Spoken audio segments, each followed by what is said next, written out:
മുറ്റത്ത് ചെന്നു നിന്ന എന്യൂമറേറ്റർ 312 ആശാരിപ്പറമ്പിൽ എന്നു തന്നോട് തന്നെ പറഞ്ഞിട്ട് ഉച്ചത്തിൽ ചോദിച്ചു, ഇവിടെ ആരുമില്ലേ? ഓല കുത്തി മറച്ചുണ്ടാക്കിയ മുറിയിൽ നിന്ന് ഒരു സ്ത്രീ തിണ്ണയിലേക്ക് ഇറങ്ങി വന്നു. ഉമ്മണി എന്നാണോ പേര്? കയ്യിലിരിക്കുന്ന കടലാസിൽ നോക്കിക്കൊണ്ട് ആഗതൻ ചോദിച്ചു. യുവതിയുടെ സ്വതേ വിടർന്ന കണ്ണുകൾ കുറെ കൂടി വികസിച്ചു. കേസോ പോലീസോ വല്ലതുമായിരിക്കും എന്നവൾ പരിഭ്രമിച്ചു. ജനസംഖ്യ എടുക്കുക, ഇവിടെ ആരൊക്കെയുണ്ട്? ഇപ്പോൾ ഞാൻ മാത്രമേ ഉള്ളൂ. അമ്മ ഇപ്പോഴങ്ങ് പോയേയുള്ളൂ. തോട്ടിൻ്റെ കരയിൽ തഴച്ചെത്താൻ പോയതാ.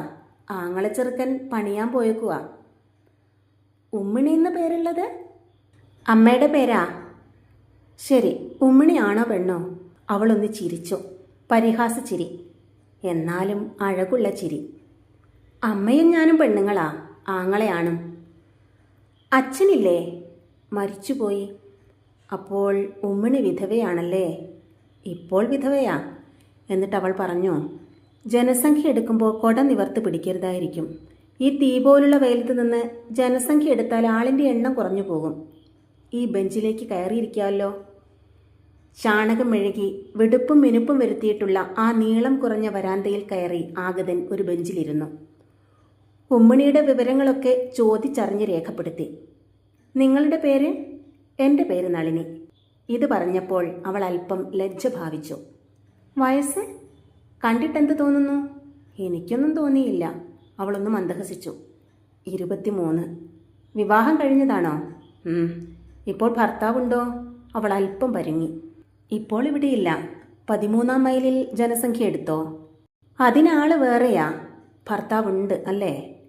ഉണ്ടെന്നോ ഇല്ലെന്നോ എഴുതിക്കോളൂ, അവൾ അവഗണനാഭാവത്തിൽ പറഞ്ഞു. ഉണ്ടെന്നെഴുതിയാലും ഇല്ലെന്നെഴുതിയാലും അർത്ഥം ഒന്നല്ലല്ലോ. എന്നാൽ ഉണ്ടെന്ന് തെളിയാതെ എഴുതിക്കോളൂ. കല്യാണം പറഞ്ഞു വെച്ചിട്ടേ ഉള്ളായിരിക്കും അല്ലേ? എന്നാൽ വിവാഹിത എന്നല്ല എഴുതേണ്ടത്, അവിവാഹിത.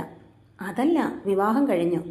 അവൾ തലയുടെ പുറകുവശം ചൊറിയുകയും അതോടെ നീണ്ടതും എണ്ണമയമില്ലാത്തതിനാൽ മുഷിഞ്ഞതുമായ മുടി അഴിഞ്ഞിഴഞ്ഞു വീഴുകയും അത് അവളുടെ സുന്ദര രൂപത്തിന് ഒരു ഭംഗിയുള്ള പശ്ചാത്തലമായി ഭവിക്കുകയും ചെയ്തു. ഭർത്താവ്? ഭർത്താവുണ്ട്, ഭർത്താവില്ല താനും. ഉപേക്ഷിച്ചു അല്ലേ? അപ്പോൾ വിഭർത്തൃക. ആ വാക്ക് കേട്ടിട്ട് എഴുതാമെന്ന് തോന്നുന്നു. ഒന്നുകൂടെ കേൾക്കട്ടെ. വിദർഭ അതുപോലെ ഒരു കുഴഞ്ഞ കേസാ ഇതും. പക്ഷേ ഉപേക്ഷിച്ചതല്ല. ഉപേക്ഷിച്ചെങ്കിൽ പിന്നെ എന്തിനാ ആഴ്ചതോറും അയാൾ ദൂതാളിനെ പറഞ്ഞു വിടുന്നത്? നിങ്ങൾ ഉപേക്ഷിച്ചതായിരിക്കും. ഞാൻ ആദ്യം അപേക്ഷിക്കാനും പോയില്ല, പിന്നെ ഉപേക്ഷിക്കാനും പോയില്ല. എന്താ വേണ്ടതെന്നാൽ അങ്ങ് എഴുതിക്കോ. നിങ്ങൾക്കല്ലേ ഒക്കെ അറിയാവുന്നേ. എനിക്ക് നിങ്ങളുടെ ഭർത്താവിൻ്റെ കാര്യമൊന്നും അറിയാൻ വയ്യ. നിങ്ങൾ പറയുന്നത് എഴുതാം, ഭർത്താവുണ്ടെന്ന്. അതാ നല്ലത്. നല്ലതും ചീത്തയും എഴുതാനുള്ള പുസ്തകമല്ലിത്, നേരെഴുതാനുള്ളതാ. ഞാൻ പറഞ്ഞതാ നേര് എന്ന് പറഞ്ഞിട്ട് അവൾ തലമുടി പുറകുവശത്ത് കെട്ടിവെച്ചു. അനാവശ്യമായി ആ പ്രവൃത്തി അയാൾ നോക്കിക്കണ്ടു. പ്രസവിച്ചതാണോ? ആണും പ്രസവിച്ചില്ല, പെണ്ണും പ്രസവിച്ചില്ല. ഛിദ്രമുണ്ടായിട്ടുണ്ടോ? ഉണ്ടായിട്ടുണ്ടോന്ന്. അവിടെ ചെന്ന് 6 മാസം തികയുന്നതിന് മുമ്പേ തുടങ്ങിയതല്ലേ ഛിദ്രം. ഒരു ദിവസമല്ലേൽ ഒരു ദിവസം ഛിദ്രമില്ലാതെ കഴിഞ്ഞിട്ടില്ല. ദിവസവും ഛിദ്രമോ? അതല്ലേ ഞാനിങ്ങ് പോന്നത്. എന്തായി പറയുന്നത്? ഗർഭഛിദ്രം എന്ന് വെച്ചാൽ അലസുഖം ഉണ്ടായിട്ടുണ്ടോന്ന്. എന്തെല്ലാം പോക്കണംകേടുകളാ ചോദിക്കുന്നേ. ആങ്ങളച്ചെറുക്കൻ ഇവിടെ ഇല്ലാത്തത് നന്നായി. അയാൾ അല്പം ചൊടിച്ചു. ആങ്ങളച്ചെറുക്കനുണ്ടെങ്കിൽ ഇത് സർക്കാർ കാര്യമാ. ആങ്ങളച്ചെറുക്കൻ പോയിട്ട് വല്യമ്മാവനുണ്ടെങ്കിലും ചോദിക്കേണ്ടത് ചോദിക്കും. നേരൊക്കെ പറയുകയും വേണം. പറഞ്ഞില്ലെങ്കിൽ അത് കുറ്റമാണ്.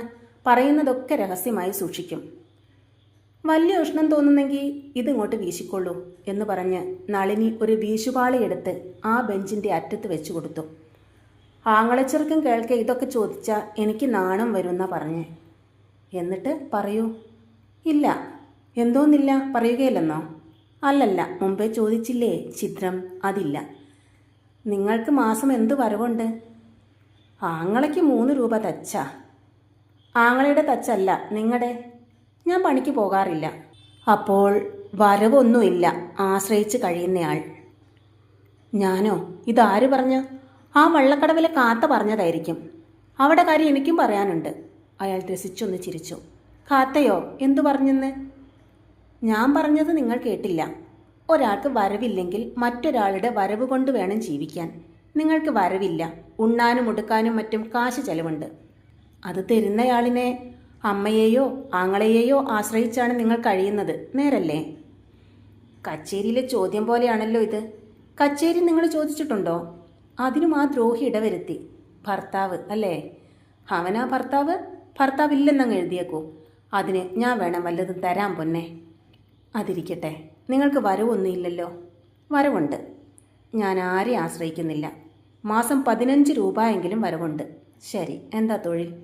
എന്തെല്ലാം അറിയണേ സർക്കാരിന്? തൊഴിലൊന്നല്ല, പലതാ. അതൊക്കെ പറഞ്ഞോളൂ. എഴുതാൻ കടലാസിൽ സ്ഥലമുണ്ട്. ഞാനാ ഈ വീട്ടിൽ കഞ്ഞി വെക്കുന്നത്. ഈ തിണ്ണ മെഴുകിയത് ഞാനാ. മെഴുകിയത് നന്നായിട്ടുണ്ട്. കണ്ണാടി പോലെ മിന്നുന്നുണ്ടല്ലോ. എൻ്റെ കവിള് കണ്ണാടി പോലെ മിന്നുന്നെന്ന് എൻ്റെ പണിക്കൻ.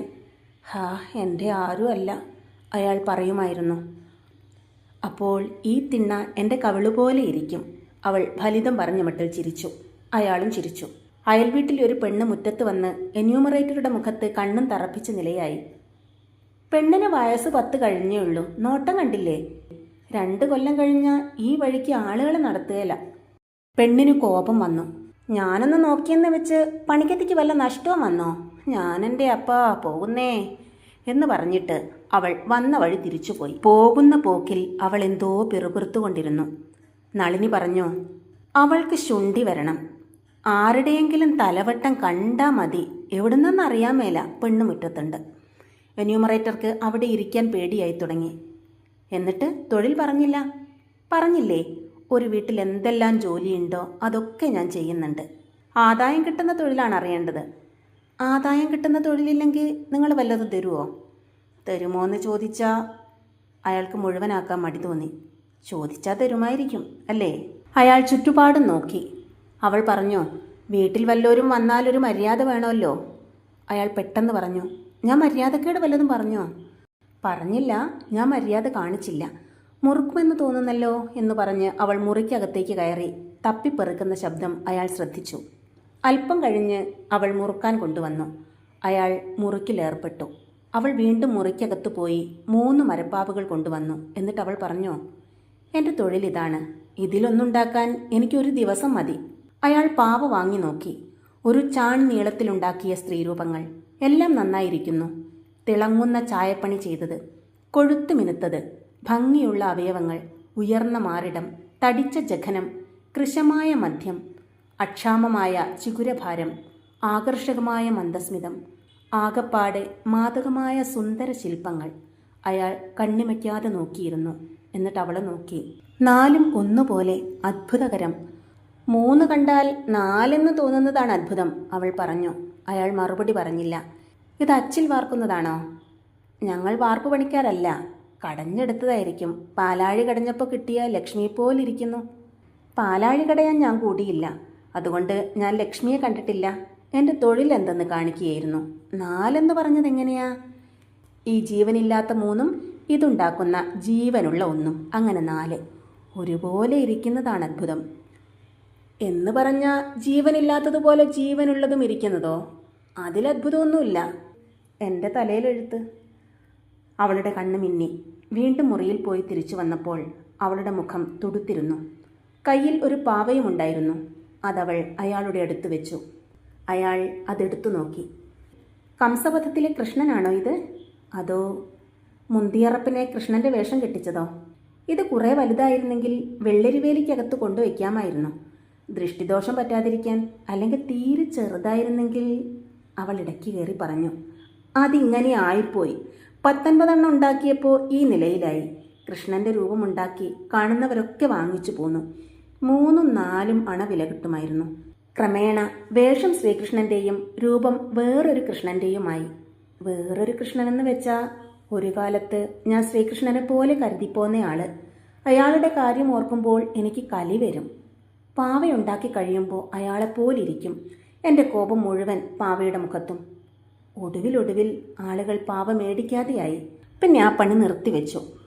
പുരുഷരൂപം ഉണ്ടാക്കേണ്ടെന്ന് വെച്ച് ശ്രീപാർവതിയുടെ രൂപമുണ്ടാക്കി നോക്കി. എന്ന് വെച്ചാൽ ഒരു സ്ത്രീരൂപമുണ്ടാക്കി അതിന് ശ്രീപാർവതി എന്ന് പേരിടും. അല്ലാതെ ഞാൻ പാർവതിയെ കണ്ടിട്ടോ മറ്റോ ഉണ്ടോ?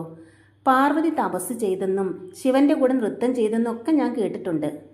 സിനിമയിൽ കണ്ടിട്ടുമുണ്ട്. പിന്നെ പാർവതിയും പരമേശ്വരനും കൂടെ ചിലപ്പോൾ പിണങ്ങാറുണ്ട് പോലും. അതൊക്കെ ഓർത്തുകൊണ്ട് പാവയുണ്ടാക്കി തുടങ്ങി. ചിലപ്പോൾ കണ്ണാടിയിൽ നോക്കി പാർവതിയെപ്പോലെ ഞാൻ ഓരോ ഭാവം കാണിച്ച് അതുപോലെ പാവയുണ്ടാക്കും. എന്നാൽ പാർവതിയാണെന്ന് ഭാവിച്ചുകൊണ്ടാ പണി. ഒടുക്കമുണ്ടല്ലോ പാർവതിയൊക്കെ ഒരുപോലെ. അവൾ തുടരുന്നതിനു മുമ്പ് അയാൾ പറഞ്ഞു, നിങ്ങളും പാർവതിയും സമം സമം. ഞാനും പാർവതിയും എങ്ങനെയാ സമം സമം? എൻ്റെ രൂപമായി പോകുന്നു പാർവതിക്ക്. എനിക്ക് നാണമായി തുടങ്ങി. എൻ്റെ രൂപമുണ്ടാക്കി വിറ്റാ മേടിക്കാൻ അയാൾ ധൃതിയിൽ പറഞ്ഞു. ധാരാളം ആളുണ്ടാകും.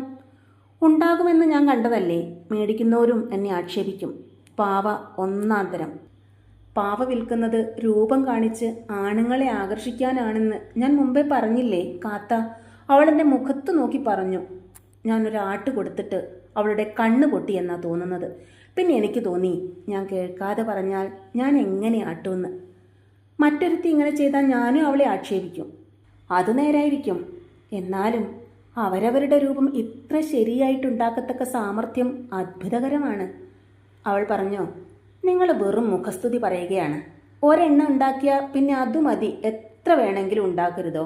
കണ്ണാടിയിൽ നോക്കി കാണുന്നത് പോലെ ആദ്യം ഒന്നും ഉണ്ടാക്കണം. അതത്ര വലിയ കാര്യമൊന്നുമല്ല.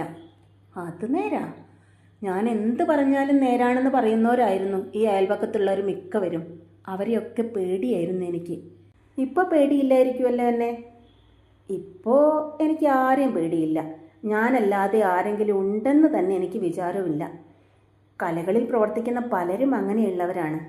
അവൾ മുറിക്കകത്ത് പോയി തിരിച്ചു വരുന്നതിനിടയ്ക്ക്, അതിൻ്റെ പേരാണ് അഹന്ത എന്ന് അയാൾ ഒച്ചയടക്കി പറഞ്ഞു. അവൾ 4 രൂപങ്ങൾ കൂടി അയാളുടെ മുമ്പിൽ വെച്ചു. കരുണം, രൗദ്രം, അദ്ഭുതം, ശൃംഗാരം ഇവയുടെ ഉച്ഛാവസ്ഥയെ കാണിക്കുന്ന അവളുടെ തന്നെ രൂപങ്ങൾ. ഇത് അതിവിശേഷമാണെന്ന് പറഞ്ഞാൽ മുഖസ്തുതിക്കാരനെന്ന് എന്നെ ആക്ഷേപിക്കുമോ? അങ്ങനെ പറയാതിരിക്കാം. അതിവിശേഷമാണെന്ന് സാറെന്തിനാ പറയുന്നത്? ഇതൊന്നും ഇപ്പോൾ വിൽക്കാറില്ല. പകൽ ഉറങ്ങാതിരിക്കാൻ ചെയ്യുന്ന പണിയാണ്. എന്നെങ്കിലും ഒരിക്കൽ ഇതിനാവശ്യമുണ്ടാകും. എന്നെ കാണാത്തവരുടെ കയ്യിൽ ചെല്ലുമ്പോൾ ഇത് തേവിടിച്ചിയുടെ പരസ്യമാണെന്ന് പറഞ്ഞ് അവർ ആക്ഷേപിക്കുകയില്ലെന്ന് എനിക്കറിയാം. ഒരു തൊഴിലറിയാം, നല്ലപോലെ ചെയ്യാം. അതിൽ നിന്ന് ആദായം കിട്ടാൻ മാർഗമില്ലെന്ന് വരുന്നത് കഷ്ടമാണേ. നിങ്ങൾ എന്തിനാ അപവാദത്തെ ഭയപ്പെടുന്നത്? ആളുകൾ എന്തെങ്കിലും പറയട്ടെ. ഒരു പാവയ്ക്ക് 1 രൂപ ഏത് പൊട്ടക്കണ്ണനും തരും. നിങ്ങളുടെ ആവശ്യങ്ങൾ പരാശ്രയം കൂടാതെ നടക്കും. തൊഴിൽ ശില്പവൃത്തി എന്ന് എഴുതാൻ പോവുകയാണ്. അയാൾ എഴുതി. പിന്നെയും എന്തൊക്കെയോ കുറിച്ചു. അവളുടെ ആങ്ങളയുടെ വിവരങ്ങൾ ചോദിച്ചെഴുതി. അതിനിടയിൽ അവൾ ഒരു പാവയൊഴിച്ച് എല്ലാം മുറിക്കകത്ത് കൊണ്ടുചെന്ന് വെച്ചു. ഒന്നവൾ കയ്യിൽ വെച്ചിരുന്നു. അയാൾ ഒന്നുകൂടി മുറുക്കി. പാവയൊന്നും വിൽക്കുകയില്ലെന്നാണോ പറഞ്ഞത്? ഞാനിത് തിന്നാറില്ല, അടുപ്പിലിടാറുമില്ല. ഇനി വളരെയുണ്ടോ കൈവശം? ജനസംഖ്യപ്പെട്ടതാണോ ചോദിച്ചതും? എന്നാ ചെല്ലട്ടെ. ഭർത്താവ് പിണങ്ങി. അവൾ ഇടയ്ക്ക് കയറി പറഞ്ഞു. അക്കാര്യം പറഞ്ഞു കഴിഞ്ഞില്ലേ? വഴിക്കാരോടൊക്കെ ഭർത്താവിൻ്റെ കാര്യം ഇതിലധികം പറയാൻ ഒക്കുമോ? അയാളൊരു മൃഗമാ. കള്ളു കുടിക്കും.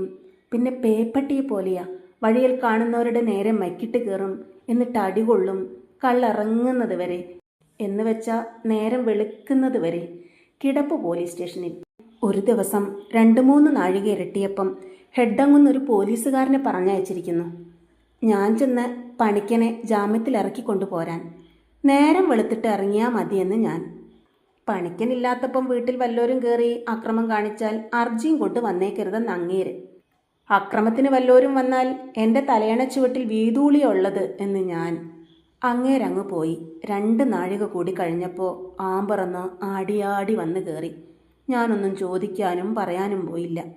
നേരം വെളുത്തപ്പോൾ ഞാൻ പറഞ്ഞു, ഞാൻ വീട്ടിലൊന്ന് പോവുകയാണ്. എന്തിനാ പോണേ എന്നയാൾ. ഇവിടെ താമസിച്ച ഞാൻ വല്ലോരെയും വീതുളി കൊണ്ട് കൊന്നേക്കും, അതുകൊണ്ട് പോവുക എന്ന് ഞാൻ പറഞ്ഞു. എൻ്റെ കൈ അന്നേരം പുളി പറിക്കാൻ പോവുകയും മറ്റും ഇല്ലെന്ന് ആ മൃഗം എടുത്ത വാക്ക് പറഞ്ഞു. ഈ മൃഗത്തിൻ്റെ കൂടെ പാർക്കാൻ ഞാനില്ലെന്ന് പറഞ്ഞേച്ച് ഞാൻ റോഡിൽ വന്ന് ബസ് കയറി ഇങ്ങ് പോന്നു. പിന്നെ ഉണ്ട് പറയാൻ അറയ്ക്കുന്ന കഥകൾ. അവൾ നിർത്തിയപ്പോൾ അയാൾ എഴുന്നേറ്റു. ഇത് വേണമെങ്കിൽ ഇരിക്കട്ടെ എന്ന് പറഞ്ഞ് അവൾ പ്രതിമ നീട്ടി. അയാൾ സന്തോഷപൂർവ്വം വാങ്ങി നോക്കി. രൗദ്രഭാവത്തിലുള്ള അവളുടെ പ്രതിമ. അതുകണ്ട് അയാളുടെ മുഖത്തെ പ്രസാദം മങ്ങി. എങ്കിലും നന്ദി പറഞ്ഞിട്ട് അയാൾ ഒരു കടലാസ് കഷണം അവിടെ വെച്ചിട്ട് പറഞ്ഞു, ഇത് നോക്കൂ. അവൾ നോക്കി. അവളുടെ രൂപം അയാൾ വരച്ചിരിക്കുന്നു. അവൾ ശ്രദ്ധിച്ചു നോക്കി. ഈ പറഞ്ഞിരുന്ന നേരത്ത് ഇത് വരച്ചത് അത്ഭുതം തന്നെ. ആ പ്രതിമ ഇങ്ങ് തന്നേക്കൂ എന്ന് പറഞ്ഞിട്ട് അവൾ അകത്തുപോയി പാർവതി തപസ് ചെയ്യുന്ന അല്പം വലിയൊരു പ്രതിമ കൊണ്ടുവന്ന് ആ ചിത്രകാരന് സമ്മാനിച്ചു. അയാളത് ആനന്ദവും നന്ദിയും സ്ഫുരിക്കുന്ന ഭാവത്തോടെ വാങ്ങി. എന്നാൽ ചെല്ലൂ എന്ന് പറഞ്ഞ് അവൾ മുറ്റത്തേക്കിറങ്ങി. അയാൾ അടുത്ത വീട്ടിലേക്ക് നടന്നു. അയാളുടെ ഹൃദയത്തിൽ വീണക്കമ്പി മീട്ടിയാലുണ്ടാകുന്ന നാദം പ്രതിധ്വനിച്ചുകൊണ്ടിരുന്നു.